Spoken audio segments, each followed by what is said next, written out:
কোনোভাবেই 150 রানের বেশি যাতে অস্ট্রেলিয়া লিড না দিতে পারে, মানে এই টার্গেটটা নিয়ে এখন বাংলাদেশ টিমের খেলা উচিত।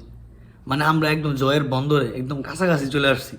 এখন যদি আমাদের রিদমটা ধরে রেখা ওদেরকে একের পর এক চাপ সৃষ্টি করতে হবে, মানে পাগল করে দিতে হবে, কোনো লুজ দেওয়া যাবে না। কারণ আমাদের লক্ষ্য রাখতে হবে যে আমাদের যেন টার্গেট 150-এর বেশি বা 160-এর বেশি যেতে না যায় কোনোভাবেই। তা না হলে আসলে আমাদের জন্য টাফ হয়ে যাবে এই টেস্ট জয় করা। তো এটা একটা অপরচুনিটি, অলরেডি অস্ট্রেলিয়ার 4 উইকেট পড়ে গেছে, ঠিক আছে, এখনও 67 রান বাকি আছে তাদের, তারপরে তাদের লিড দিতে হবে। কিন্তু অস্ট্রেলিয়ার কিন্তু লোয়ার অর্ডারের ব্যাটসম্যানগুলো দাঁড়ায় যেতে পারে, এটা এরকম ঘটনা অনেক দেখছি।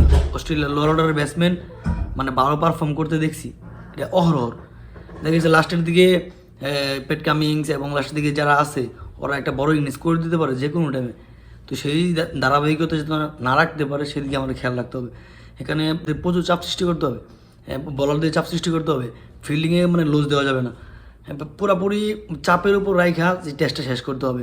তাহলে আমাদের এখান থেকে জয়টা আসলে খুব তাড়াতাড়ি ছিনিয়ে আনা সম্ভব।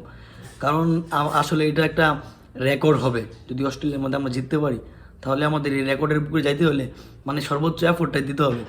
এবং এখন পর্যন্ত আসলে বাংলাদেশ যেভাবে এফোর্ট দিয়ে আসতেছে, এই যেভাবে শেষ করলো আসলে মেয়েদের, মিরাজের কথা না বললেই নয়, অসাধারণ মিরাজ, মানে 50 তুলে নিল এবং বোলিংয়ে যায় তাইজুল, মিরাজ এবং হাসান মাহমুদ আজকেও মানে উইকেট নিয়ে নিল, মানে চাপ সৃষ্টি করলো। মিরাজ তো নিজের বলে নিজেই ক্যাচ নিল।